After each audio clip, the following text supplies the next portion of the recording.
ሰላም ጤና ይስጥልኝ ውድ ተመልካች አድማጮቻችን ይህ ኤንቢሲ ወቅታዊ ዓለም አቀፋዊ ዝግጅታችን ነው። በዛሬው ዝግጅታችን Russia bans producers from exporting gasoline until July 31. How Putin could attack Europe if Trump abandons NATO fears. Russia will seize an alliance chaos as United States of America President return to withdraw America's military might. እንዲሁም ከመካከለኛው ምስራቅ ቀጠና ምድር ወቅታዊና ግዙፍ የጦርነት ሂደትና ወዲህም በፓናማ ካናል የተነሳ አሜሪካና ቻይና የገቡበትን ሰጣ ገባና ፍጥጫ ወዲያም በመድሪቱ የተለያዩ ገጾች የተከሰቱ አዳዲስ ዜናዎችን ይዤ ቀርቤያለሁ። እስከ ዝግጅቱ ፍጻሜ ድረስም አብራችሁኝ ትዘልቁ ዘንድ የአክብሮት ግብዣዬ የአየር ሞገዱን ሁሉ አሳብሮ ከልባችሁ ይድረስ የምላችሁ አዘጋጅቼ የማቀርብላችሁ ትዕግስቱ በቀለ ነኝ። አልጠግባይ ሲተፋ ያድራል ወይም የበላችሁ ያገሳታል በላዩ ያጎርሳታል ሊሉትን የሆነችዋ ዓለም ጨርሶ ነገር አታጣም ይሏታል። በተለይም ደግሞ የዓለምን የፊት አውራሪነት አሊያም የግንባር ስፍራ በመሪነት ለመቆጣጠር ወዲህም አሜሪካ ፈርስት በሚለው መርኋ የጸናቿ ሀገር አሜሪካ ከያዘችው ምድሯ በዲቪም ይሁን በስደት ከገቡባት የሰው ዘር በሰፋ መልኩ የሌሎች ሀገራትን ምድር በኃይልና በወረራ ለማስገበርና ለመቀማት በይፋ ተዘጋጅታ እያቀራራች ነው ይሏታል። ከነዚያ ሀገራት መካከልም ካናዳ፣ የግሪንላንድ ደሴት፣ የሜክሲኮ ሰርጥ ወይም ደግሞ ጋልፍ ኦፍ ሜክሲኮና የፓናማ ካናል ተጠቃሾቹ ናቸው። አሜሪካ የፓናማ ካናልን ለመጠቅለል የወሰኗ ነገር ደግሞ በዚያ የካናሉ ትብት ለምትገናኟ ሆንግ ኮንግ ሰዎች ከላንቃ ላይ የተሻጠ ሾህ ሆኖባቸዋል ነው የሚባለው። የቻይናው የውጭ ጉዳይ ሚኒስትር አፈቀላጤ ሊንዣን በዋና ከተማዋ ቤይጂንግ ለጋዜጠኞቹ ሲነግሯቸው ይህንን ያሏቸው የፓናማ ወደብ ጉዳይ ግልጥ ነው። The Panama Port issue is clear. ግን ደግሞ አሉ ሰውየው መለስ አድርገው ግን ደግሞ ይሄ መሆኑን እያወቀች አሜሪካ ይሏት ሀገር የፓናማ ካናልን ሙሉ በሙሉ ለመጠቅለል አሰፍስፋለች። ያ የማያስኬድ ሾህና መሰናክል የበዛው መንገድን መምረጥ ነው ሲሉ አስጠንቅቀዋል። የአሜሪካው ፕሬዚደንት ዶናልድ ትራምፕም በቅርቡ ማብራሪያ ሲሰጡ ምንድን ያሉት ቻይና በፓናማ ካናል አቅራቢያ በሚገኘው የውሃ አካል የያዘችው የመሰረተ ልማት ግንባታ ለጸጥታችንና ለሰላማችን ስጋት ነው ሲሉ አስጠንቅቀዋል። ከኋላ የመጣ አይና ወጣ ይሉትን ያስታውሷል። ይህንን ሁሉ የሚሰነፍጥና ለሰሚው ግራኒ በሆነ ቀመር ውስጥ ያሉት አሜሪካና ቻይና በቀጣይ ግንቦት ከ14 እስከ 15 ፕሬዚደንቶቻቸው ዶናልድ ጄ ትራምፕና ሺ ጂንፒንግ በቤጂንግ ተገናኝተው ሊመክሩ ቀን ቆርጠዋል የሚል መረጃ ወጥቷል። ምን ሊመክሩ ይችሉ ይሆን? ወይስ ሁለቱም አፍንጫቸውን ነፍተውና በሞቃት ትንፋሽ ተገፋፍተው ሊለያዩ?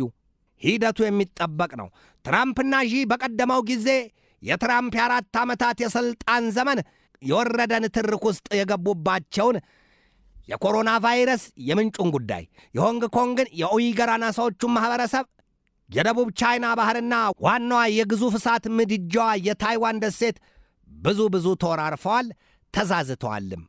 የአሜሪካው ፕሬዚደንት ዶናልድ ትራምፕ በመጀመሪያው የ4 ዓመት የሥልጣን ዘመናቸው ከቻይናው ፕሬዚደንት ሺ ጂንፒንግ ጋር የንግድ ጦርነት ውስጥ የገቡበትን ዘመንም አንዘነጋውም።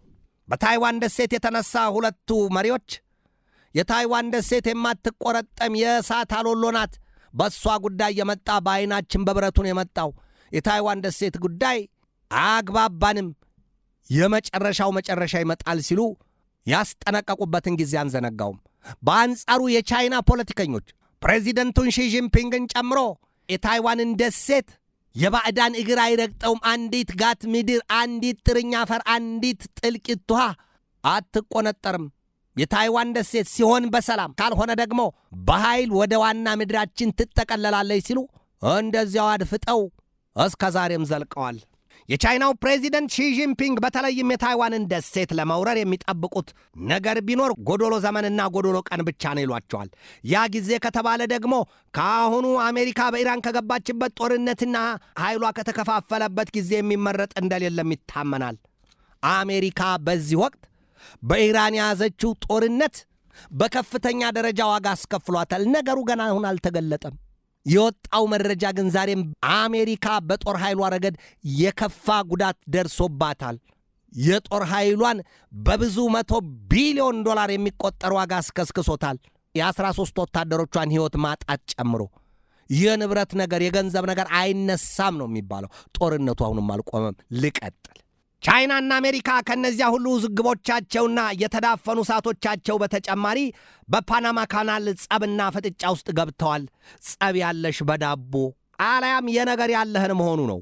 ቻይናና አሜሪካ በመካከላቸው ሰላምና ስምምነት ያለ ለማስመሰል አሜሪካ በተለየ መልኩ ትቀርባለች። ውስጡን ግን ቻይናን ትገዘግዛታለች ይሏታል። የጭቃ ሾህ አለያም አስብቶ በላን ወይም ደግሞ አፈቅቤ ሆደ ጩቤ ይሉትን ያስታውሷል። ወዲያም አሜሪካ ነፋሱን ሸሽቼ ስሮጥ ግንዱ መታኝን የሆነ እንቅፋት አትከሰው ወይ አትካሰው አትዋሰውን የሆነባት የሩሲያን ጉዳይ ታየዋለች። ቻይናና ሩሲያ አንድ አምሳል አንድ አካል ናቸው። የስምና የመልክዓ ምድር መለያየት ካልሆነ በስተቀር አቋማቸውና ግባቸው አንድ ነው። ያውም የአሜሪካን የፊት አውራሪነት ሚና ጠቅልሎ አንድም ወደ ኋላ አንድም ማሽቀንጥሮ መጣል። ዓለም የብዙዎች ትሆናለች እንጂ በአንድ ኃይል ብቻ የምትመራ አትሆንም። ስለዚህ አሜሪካ ይሏት ሀገር በዓለም ጉዳይ የመወሰንና በፊት አውራሪነት የመምራት ምንም አይነት ብቃትም ኃላፊነትም መወጣት አትችልም ይሏታል። አሜሪካ ከሩሲያና ከቻይና መልካም ይታቀድልኛል ወይም በሰላም እኖራለሁ ብላም ባታምንበትም እንኳን ለይስሙላ መባጀቷን ታሳያለች።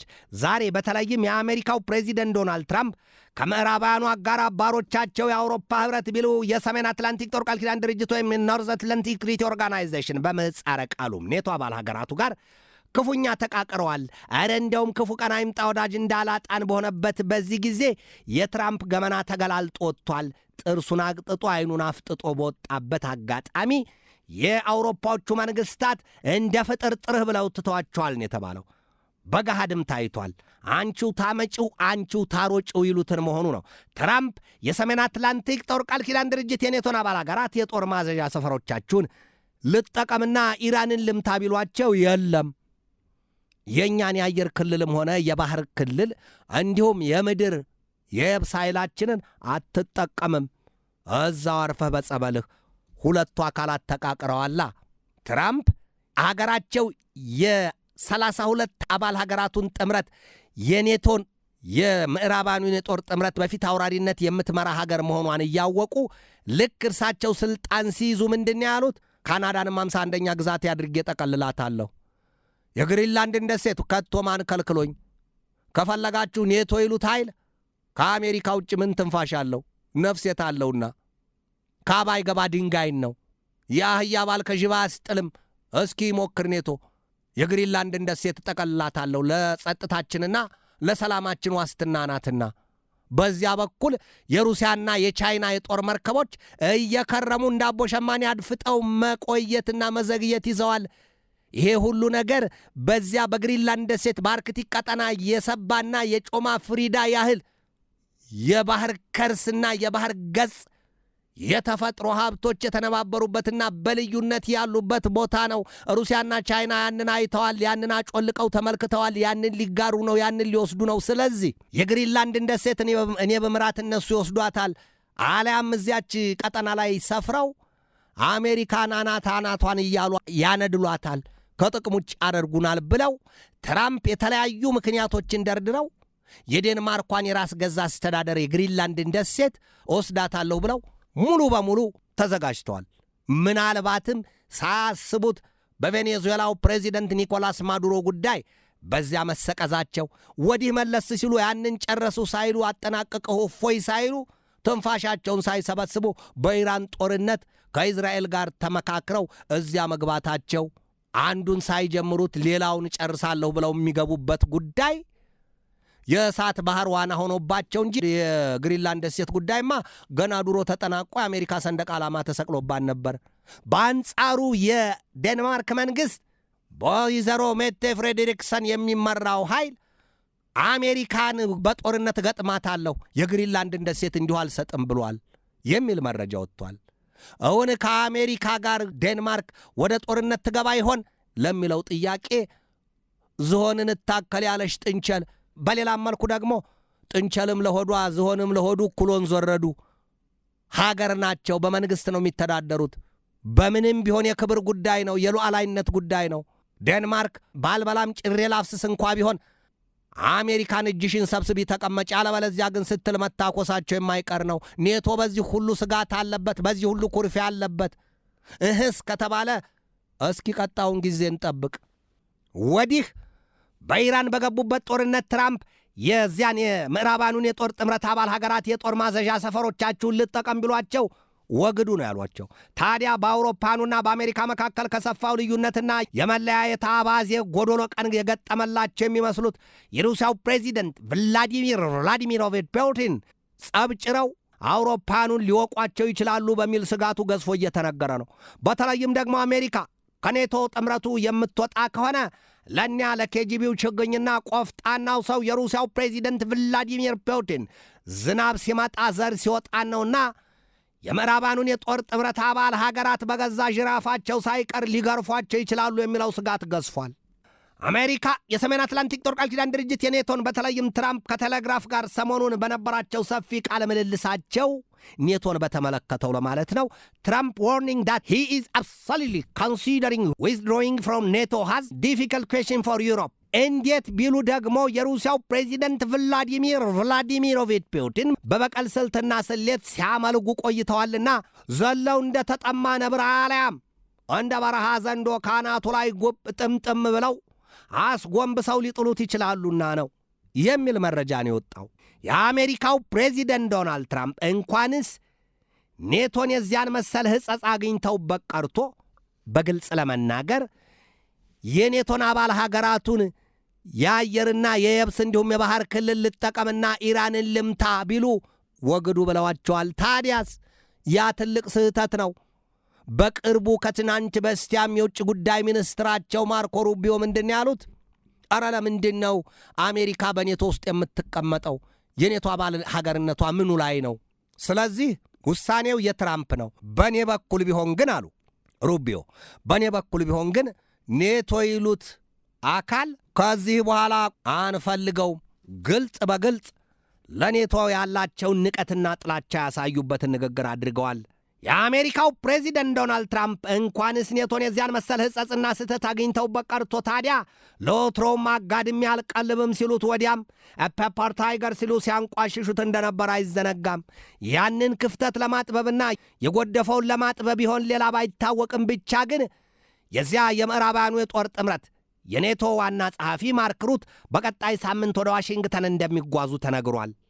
የሰሜን አትላንቲክ ጦር ቃል ኪዳን ድርጅት ኔቶ ያለ አሜሪካ ከሳምባና ከጉበት ውጭ እንዳለ አካል የመሆኑን ነገር የሚያምኑት ሩት ሄደው ትራምፕን ምን ብለው ቢናገሩ ያሳምኗቸውና ይቅርታን ያገኙ ይሆን?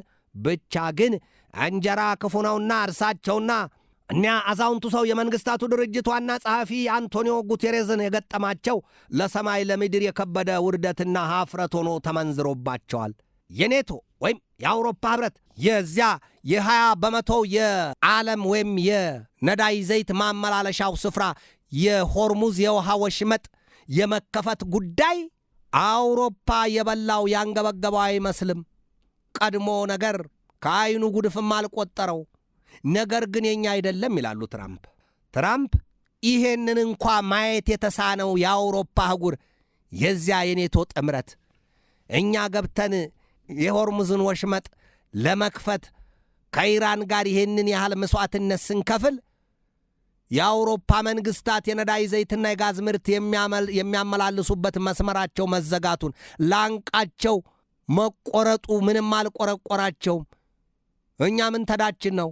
እንግዲያማ አሜሪካ የነዳጅ ዘይትም ይሁን የጋዝ ምርት በገፋላት እኮ ለትውልድ ለልጅ ልጅ የሚተርፍ እሱን ትጠቀማለች። እንዲያውም ከፈለጉ እንሸጥላቸዋለን የነዳጅ ዘይትና የጋዝ ምርት ብለዋል። የሆርሙዝን ወሽመጥ የአውሮፓ መንግስታት ተዋግተው የሚያስከፍቱት መስዋዕትነት የሚከፍሉበት ከኢራንም ደም የሚቃቡበት ምን ምክንያት አላቸው ይሆን ብለው የሚጠይቁት ደግሞ ምን ይላሉ?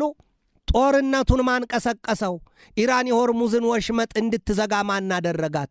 አንተ ገፍትረኝ እኔ ከስጋ ላይ ወድቃለሁ ይሉትን መሆኑ ነው። ጦርነቱን ማን አመጣው? ኢራን የሆርሙዝን ወሽመጥ በደህናው ቀን መቼ ዘጋችው? በአውሮፓ መንግስታትስ መቼ ስሞታና ቅሬታ ቀርቦባት ያውቃል? የሆርሙዝ ወሽመጥ ኢራን ቀረጧንና ክፍያዋን ታገኘች ምን ተደዋል? ለምን ምን ይቸግራት ነበር? ያንን እንድታደርግ ወሽመጡን እንድትዘጋ ያበቃት ጉዳይ ግን የአሜሪካና የእስራኤል የጣምራ ጦርነት አይደለም ወይ ሲሉ አውሮፓኑ ደግመውና ደጋግመው የጉርሻ ያህል ካፏ እያስጠጉ ለአሜሪካ ይሰጧታል። አሜሪካ የምትለው ግን ሌላ ነው። ጦርነት ውስጥ በገባችበት ሰሞን የማንንም ድጋፍ አንፈልግም ብለው ከእስራኤል ጋር ዘለው የገቡበትን ነገር አሁን የማያስወጣ የማያሳልፍ የማያሾልክ ሆኖባቸዋል ይሏቸዋል ተንታኞቹና የነገር ሰንጣቂዎቹ። እናም ኔቶ ነው የሚያውሮፓን መንግስታት በዚህ ጦርነት ሊያስገቧቸው ይፈልጋሉ። የለም አንገባም፣ አንቺው ታመጪው አንቺው ታሮጪው ነው ጉዳዩ፣ እዚያው ራሳችሁን ቻሉ ብለዋቸዋል። ትራምፕ ቢናደዱ ቢፎክሩ ቢዝቱ ቢያስጠነቅቁ የአውሮፓ መንግስታት የራስህ ጉዳይ ብለዋቸዋል። የነዳጅ ዘይትና የጋዝ ነገር ሲነሳ መላው ዓለም ብርድ ብርድ እያለው ራስ ምታትና ቁርጥማት ይለቅበታል። ለምን ቢሉ ደግሞ ከፋብሪካዎቹ ኢንዱስትሪዎቹ የነዳጅ ተቀላቢዎቹ ተሽከርካሪዎችና ምድጃዎቹ ሳይቀሩ ተንኳኩተዋልና ነው። በተለይም በመካከለኛው ምስራቅ ቀጠናና በአፍሪካ አህጉር ያሉት የአውሮፓ አህጉር ሀገራት በከፍተኛ ደረጃ የሳምባ ላይ ውጋት ሆኖባቸዋል። የነዳጅ ዘይትና የጋዝ እጥረት የነዳጅ አምራችና ላኪዎቹ ሀገራትና ጂሲሲ ወይም ኦፔክም የሚሏቸው ሀገራት በከፍተኛ ደረጃ በኢራን ኢላማ ውስጥና የቁጣ በትር እየዳሸቁ ነው። ሳውዲ አረቢያ፣ ኳታር፣ ባህሬን፣ ኩዌት፣ የተባበሩት አረብ ኤምሬት፣ ኢራቅ፣ ራሷ ኢራን፣ እነዚህ ሀገራት ከዚያ ቀጠና በጦርነት የእሳት ሰንሰለት ተሳስረዋል። ወዲህም የኃይል መሠረተ ልማቶቻቸው በተለይም የነዳጅ ዘርፍ ሀብታቸው ብዙዎቹ ዋይታና ቁጭት ለቅሶ ውስጥ ገብተዋል። እርግማን ውስጥም የገቡት ብዙዎች ናቸው፣ አደባባይ ባያወጡት እንጂ። እግዚአብሔር ይልሽ ሲሉ አሜሪካን የረገሟት ብዙዎች ናቸው፣ እስራኤልንም አዳብለው። እናንተ ይህን ጸባት ትጫጫሩ ኖሮ ለእኛ ይተርፍ ነበር ወይ? ለኀጣን የመጣ ለጻድቃን ይተርፋል። እውነታው በጥልቀት ሲቃኝ ሳውዲ አረቢያን ለተመለከተ ሳውዲ አረቢያ የነዳጅ ሀብቷን በታደለችው መጠን ለዓለም ገበያ እያቀረበች ወዲህም የቱሪዝም ዘርፏን ከተፈጥሮ በተቸራት እነዚያን ቅዱሳን ስፍራዎቿን ጠብቃ ከምታገኘው የቱሪስት ገቢ እንኳንስ ለራሷ ለተቀረው ዓለም ትትረፈረፍ የለም ወይ? አሁን ያንን ሁሉ አይደለም ወይ ያሳጧት? ክፉ ዘመንና ክፉ ትውልድ ሲገጥም ይላሉ አበው ይሄንን ያመጣል፣ ሲያጋልጥ ይቆምጣል። ሳውዲ አረቢያም ይሄን ሆናለች። ኳታርም ብትሆን የገንዘቧ ምንዛሬ እንኳ ሳይቀር ከዶላር በላይ እጅግ ሀብታምና ድምጿ የማይሰማ ለተቸገሩት ከመርዳት ያለፈ የጦርነት ታምቡር የማትደልቅ ዛቻና ፉከራ የማይሰማባት ይሄን አገኘው ይሄን አጣው ስትል የማትሰማ ሀገር ኳታር፣ ይህን አልጀዚራ መቀመጫ ያቺ ሀብታም ሀገር ዛሬ በኢራን ሚሳይሎችና የሰው አልባ የጦር አውሮፕላኖች እፍታፍተዋ እየተጨለፈ ብዙ ሆናለች። የተባበሩት አረብ ኤምሬትን ስናይ በተመሳሳይ እንደነ ዱባይ፣ ሻርጃ፣ አቡዳቢን የመሳሰሉት ከተሞቿ ዛሬ ጥላ አንዣቦባቸዋል። የታመመ ሰው መስለዋል። የኢራን ሚሳይሎችና የሰው አልባ የጦር አውሮፕላኖች በዚያ ቀዝፈዋል። አየሩን ክፉኛ ዳሽቀዋታል። እነዚያን ውብ ከተማዎቿን አስጎንብሰዋቸዋል። በተለያዩ ሀገራት ቴሌቪዥኖች የዱባይን ከተማ ጎብኙ እየተባለ ማስታወቂያ ያልተራገበባትን ያህል ዛሬ ግን ያ የለም። ሁሉም ጸጥ ረጭ ብሏል። ገና ነው። ጦርነቱ አላበቃም። ኢራን የዘረጋችውን ሰይፍ ወደ አፎቱ አልመለሰችውም። አሜሪካና እስራኤልም በአንጻሩ ከኢራን ላይ አልተመለሱም፣ አልተገቱም፣ አልታደቡም። ስለዚህ ገና ነው። ከዚህ ሰዓት በኋላ ይህንን ዘገባ እስካጠናቀርኩበትና ይህንን መረጃ እስከሰጠውበት ጊዜ ድረስ ያለው በጣም አስከፊ ጦርነት ነው። ከዚህ ሰዓት በኋላ ምን ሊከሰት ይችላል? እያንዳንዱ ቅጽበት አዳዲስ መረጃ የሚወጣበት ሆኗል። የነዳጅ ዘይት ጉዳይ ከእጅ ያመለጠ እንቁላል እያደር እየጨመረ የመሄዱ ነገር ነው። ጦርነቱ አልቆመም። የሆርሙዝ ወሽመጥ ይከፈታል ተብሎ አይታሰብም። የነዳጅ አምራቾቹና ላኪዎቹ ሀገራት ከዚህ የእሳት ማጥ ውስጥ ይወጣሉ ተብሎ እንዲህ ቶሎ የሚታሰብ ነገር አይደለም። በአንጻሩ የአሜሪካው ፕሬዚደንት ዶናልድ ትራምፕ እግረኛ ኃይላቸውን የካርግን ደሴት ይዛለሁ ብለው ካቀዱት እቅድ ውጭም የሆርሙዝን ወሽመጥ አስከፍታለሁ ካሉና ከተዘጋጁበት ውጭም ገና ብዙ እቅድ አላቸው። ከ2 እስከ 3 ሳምንት ቆርጠዋል። ጉዳዩ ከ2 እስከ 3 ሳምንትስ ባለው ጊዜ ኢራን ዝም ብላ እንደ ገለባ በመጥረጊያ እንኳ ብትገፋ ወይም ብትጠረግ እንዲህ የምትገፋ ሀገር ነች ወይ? ልፍ የምትል ሀገር ነች ወይ? እሱ ለእነርሱ የሚቀር ጥያቄ ነው። ኢራን በአጻፋ ምላሿ ትናንት ለዛሬ አጥቢያ ሌሊቱን የሃይፋና የቴላቪቭን ከተሞች አበራይቼ አንገዋልያቸዋለሁ ስትል መግለጫ አውጥታለች።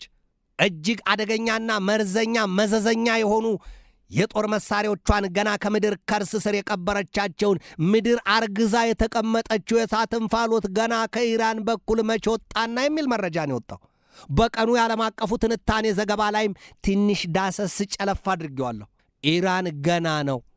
ከዚህ ሁሉ ውጭ ደግሞ የኢራን ጉዳይ ሲነሳ ጉሹ ከፈት ገለጥ ሲደረግ ገና የኬሚካልና የባዮሎጂካዊ የጦር መሳሪያዎች እንዳሏት ጥርጣሬ ገብቷታል ዓለም። አሜሪካን ፈራ ተባ በሚያደርግ ልቧ የሚያስነክሳትም ጉዳይ ይሄ ነው። ኢራን ፍንጭ ሰጥታለቻ። ሰሞኑን በኢዝራኤል የተለያዩ ስፍራዎች የክላስተር ሚኒሽን ወይም የክላስተር ቦምብና የክላስተር የእርሳስ ጥይቶችን ተጠቅማለች። የክላስተር ጦር መሳሪያዎች በዓለም አቀፉ የጦርነት ሕግ ፈጽሞ የተከለከሉ ናቸው። ነገር ግን የሰው ልጅ ዘር አዳም በዚህ ዘመን እንኳንስ በዓለማዊ ሕግ ቀርቶ በሃይማኖቱ ሕግና መመሪያ አታድርግ የተባለውን ትእዛዝ የተገደበውን ጠብቋል ወይ? አትግደል ይላል። በሁሉም የሃይማኖቶች ገደብ ወንጀልና ኃጢአት በሥጋም በነፍስም የሚያስጠይቁ መሆናቸው ተዘርዝሮ በግልጥ ይገኛል። ነገር ግን ይሄ ተጠብቋል ወይ? የለም። በፍጹም አንዲቷ ጭረት አትጠበቅም። ጦርነት ነዋ። የሰው ሕይወት የሚያልቅበት፣ የሚቀጠፍበት፣ ንብረት የሚወድምበት፣ አካል የሚጎድልበት፣ ደም የሚፈስበት። ስለዚህ ኢራን የክላስተር ሚኒሽን ወይም የክላስተር ቦምብና የክላስተር ጦር መሳሪያዎችን በኢዝራኤል ላይ ተጠቅማለች የሚል መረጃ ነው የወጣው። ከዚህ አንጻር ኢራን እነዚያን የኬሚካልና የባዮሎጂካዊ የጦር መሳሪያዎች የሏትም ወይ ከተባለ ሞኝን ሁለት የባብ ነደፈው፣ አንዴ ሲያይ ሌላ ጊዜ ሲያሳይ። ይሄ ካልሆነ በስተቀር የለም። ኢራን የዚያንስ የኒውክለር ጦር መሳሪያ ወይም የአቶሚክ ቦምቡን ሳትሰራው ቀረች ወይ? ከዚህ ቀደም እንደሚወጣባት መረጃ የተብላላና 11 የአቶሚክ ቦምቦችን ለመስራት የሚያስችል ከ98 በመቶ በላይ የተብላላ ዩራኒየም ነበራት ሲባል መረጃ እንደወጣ አንዘነጋውም። ደጋግመን ተመልክተነዋል። ከ60% በላይ የተብላላ ዩራኒየምም ቢያንስ ከ480 ኪሎ ግራም በላይ ሰውራለች፣ ሸሽጋለች የሚል መረጃም በተከታታይ ሲወጣ እንደነበር አይዘነጋም። እናም ኢራን አሁን የትኛውን መሳሪያ የላትም ብሎ መናገር ይከብዳል። እያደር ብቅ ብቅ እያደረገች ፍንጭ ፍንጩን ታሳያለች። የነዳጅ ዘይት ጉዳይ፣ የጋዝ ጉዳይ እንዲህ በቶሎ የሚፈታ አይሆንም።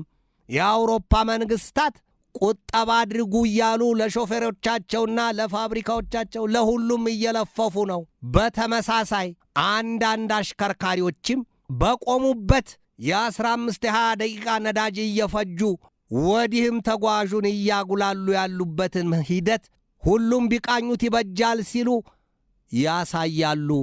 ነገር በምሳሌ ጠጅ በብርሌ ለአንዱ ሲነገር አንዱ ይረዳል፣ አንዱ ይሰማል። ይሄ ነው ጉዳዩ።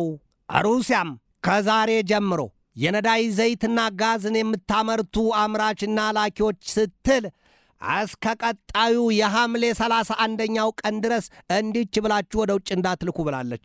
ሩሲያ ለወትሮም የአውሮፓን መንግስታት ለመቅጣት ከቋመጠው ልቧና ካቆተመው ወኔው አንጻር ይህንን እርምጃ ወስዳለች። ከሌለው ላይ ያውም ያለው ይወሰድበታል ይላል መጽሐፍ። ዩክሬንም በበኩሏ በሩሲያ የጋዝና ኃይል ዘርፍ ላይ ብርቱ ጥቃቷን ማጠናከሯ ይነገራል። ሩሲያ ትላለች ያንን ተከትሎ ነው የጋዝ ወጪ ንግድን የከለከልኩት ስትል ታሳያለች። ጉዳዩ ግን የማይመስል ልብ ያቆስል ይሉትን መሆኑ ነው። ወደ መካከለኛው ምስራቅ ቀጠና ምድር በስፋት ልዝለቅ። አሜሪካ በኢራን ጦርነት ያጋጠማትን ኪሳራ ስንመለከት ከ12,000 በላይ የጦር አውሮፕላኖች በረራ አድርጋለች። ይሄ መረጃ የወጣው ከ3 ቀናት በፊት ያለውን እሱን አካቶ ነው። 12,000 በረራ፣ የጦር አውሮፕላኖች በረራ። ምን ያህል ነዳጅ ያልቃል? ምን ያህል ንብረት ይወድማል? የጦር አውሮፕላኖቹ ሄደው እዚያ ምን ይሰራሉ? ምን ያጠፋሉ? ምን ያወድማሉ? የሰው ሕይወት ይቀጥፋሉ፣ አካል ያጎድላሉ፣ ንብረት ያወድማሉ። ይሄ ሁሉ ነገር አለ። ነገር ግን ኪሳራው በአሜሪካ በኩል ያለው ብቻ እንኳ በጥቂቱ ሲሰላ እንዲህ ይላል። በትንሹ አሜሪካ እስከዚያ ቀን ከ3 ቀን በፊት እስካለው 16 የጦር አውሮፕላኖቿንና የሰው አልባ የጦር አውሮፕላኖቿን ጭምር ማጣቷን ወይም ወድመውባታል የሚል መረጃ ወጥቷል። ኢራን ገና የጦር መሳሪያዎቿን አይነታቸውን እንኳ በቅጡ የማታውቃቸውን አላወጣቻቸውም ይሏታል። ትናንት የአሜሪካና የኢዝራኤል የጦር አውሮፕላኖች በኢራን ደቡባዊ ክፍል የሚገኘውን አንድ ትልቅ ድልድይ በመካከለኛው ምስራቅ ቀጠና፣ ይሄ ድልድይ ቢዋን ይባላል። እሱን ሙሉ በሙሉ አውድመውታል። ገና በቅጡ ተዘርግቶ ተሰርቶ ተጠናቆ ሊመረቅ ጥቂት ጊዜ ይቀረው ነበር፣ ግን በጅምሩ አስቀሩት። ሳይከካ ተቦካ ሆነ። በቃ ያ ድልድይ ተመቷል። ኢራን በዚያ ጉድ ሆናለች። ኢራን ይሄን ሆና አልበቃትም፣ አልቀረችም። የአጻፋ ምላሿን ሙሉ ሌሊቱን የአብዮታዊ ዘብ ኃይሏ ከኢራን ምድር፣ ሄዝቦላ ከሊባኖስ እንዲሁም ሐውቲዎች ከየመን ሆነው ኢዝራኤልን ክፉኛ ሲተገትጓት አድረዋል የሚል መረጃ ወጥቷል። ስለደረሰው ጥፋት ግን የወጣ መረጃ የለም። የኢራን አብዮታዊ ዘብ ኃይል ግን ይላል የበረታ ውድመት አድርሻለሁ፣ ከ5 ሚሊዮን በላይ እስራኤላውያንን ወደ ምድር መከለያና መደበቂያ ከትቻቸዋለሁ፣ ከዚያም ውጪ ብዙ የንብረትና የመሠረተ ልማት ውድመት አድርሻለሁ ሲል ይገልጣል። ገናም ይላል የኢራን አብዮታዊ ዘብ ኃይል ገና በዚያ ቀጠና በተለይም በባሕረ ሰላጤው ባሉ ሀገራት ያሉ ትልልቅ ድልድዮችን አወድማቸዋለሁ። ሳውዲ አረቢያና ባህሬን የሚገናኙበትን ትልቁን የባህር ድልድይ አወድመዋለሁ። የሳውዲ አረቢያ ውስጥ የሚገኘውን የንጉሥ ፈሃድን ድልድይ አወድማለሁ ብሏል። የተባበሩት አረብ ኤምሬት ውስጥ፣ ኩዌት ውስጥ ያለውን እነዚህን ድልድዮች በኢላማ ቀለበቴ ውስጥ አስገብቻቸዋለሁና እመኑኝ አወድማቸዋለሁ ሲል ዝቷል። ጦርነት እኮ ይሄ ነው። ኢራን ዛሬ ማለዳ ላይ ክፉኛ ተመታለች። በአጻፋው ኢራንም በኢዝራኤል ላይ ክፉኛ በትሯን ሰንዝራለች የሚል መረጃ ወጥቷል። ከዚያም ውጭ ኢራን ዛሬ ማለዳ ላይ ሁለተኛውን የአሜሪካ የኤፍ-35 የጦር ጀትና ሌላ አንድ አውሮፕላን መታ መከስከሷን አስታውቃለች። ይህንን ዜና የአሜሪካ ሹማምንትም አረጋግጠዋል፣ አልሸሸጉም። ኢራን ይህንን ድል አስመዝግባለች። 34ተኛ ቀኑን የያዘው የኢራንና የኢዝራኤል የአሜሪካ ጦርነት እንዴት ያበቃና ይጠናቀቅ ይሆን የሚለው ነገር ገና ጉዱ ገና ነው። ገና መቼ እስክስታው ተወረደና፣ ገና መቼ ዘፈኑ እስቀለጠና፣ ይሄ ጫፉ ነው ስሩ ገና መቼ አሉ ኢትዮጵያውያኑ አበው። የኢራን አብዮታዊ ዘብ ኃይል ወይም ኢስላሚክ ሪቮሉሽነሪ ጋርድ ኮርፕስ IRGC 91ኛውን የኦፕሬሽን ትሩ ፕሮሚስ 4 የእሳትና አሲድ ማዕበሉን በቴልአቪቭና ሃይፋ ከተሞች ላይ ማዝነቡን አስታውቋል። የአጻፋ በትራቸውን ወይም ቲት ፎር ታት ይለው የሐሙራቢን ሕግ 3ቱ ሀገራት ተያይዘዋል። ኢራን ያንን ጥቃት አድርሻለሁ ስትል አሜሪካና እስራኤልን በኢራን ሄደው ትልቁን የቢዋን ድልድይ አውድመውታል የሚል መረጃ ወጥቷል። ኢራን የኬሚካል የጦር መሳሪያዎች አሏት። ይሄ ጥርጣሬ ሀገሩን ፈቷል ወይም መንግስታቱን ወሽመጣቸውን ቆርጦታል። ያንን ከተጠቀመችስ ሳትጠቀመውስ እንዴት አርገን እናውድመው ወይም እንዴት አርገን እጇን አሰጥተን እናሽመድምዳት? ይሄ ከባድ ነው። በኢራን ቤት የሚቀመስ አልሆነም። ታላላቅ የጦር መሪዎቿና የፖለቲካው እንዲሁም የመንፈሳዊ መሪዎቿን ወዲያም የኒውክሌር ጠበብቶቿን ማጣቷ ኢራንን ከጽናቷና ከብርታቷ ወይም ከኃይሏ አልገደባትም የሚሉት ብዙዎች ናቸው። እውነትም ኢራን በፍጹም እጄን አልሰጥም ብላለች። አልንበረከክም፣ አልብረከረክም። ትናንት አሜሪካና እስራኤል በጦር አውሮፕላኖቻቸው ያወደሙት የኢራኑ ቢዋን ድልድይ 1000 ሜትር ወይም 1 ኪሎ ሜትር ርዝመት ያለው ነው። ቀድሞ ነገር በዚያ ቀጠና ትልቁ ድልድይ ወይም ረዥሙ ድልድይ እንደሆነ የወጣው መረጃ ያሳያል። ዓለም የምጣኔ ሀብቷ ከመቀመቅ አልፎ የእሳት ሰደድ ውስጥ ወድቋል። የሚያወጣው አጥቷል። የሰላም ዋናተኛ የሰላም ተጓዥ ጠፋ። ምድሪቱ አንድ ሐዋርያ ስለማጣቷ የሰላም ጉዳይ ገደል ገብቷል። ሰላም ለአፍ እንኳ ሲናገሩት የሚጥም ባይበሉም የሚያጠግብ ሰላም፣ ሞቶም ሲቀብሩ ሰላም፣ ታሞም ሲያስታምሙ ሰላም፣ ሲጓዙ ሰላም፣ ሲበሉ ሲጠጡም ሰላም። ሰላም ከሌለ ምን አለ? ሰላም ትልቁ የህልውና መሰረት ነው። ይህንን ሰላም ሻሎም፣ ሰላም አለይኩም የምንናገረውን የምንሰብከውን ሰላም እንዴት መኖር ተሳነን? እንዴት ጠፋብን?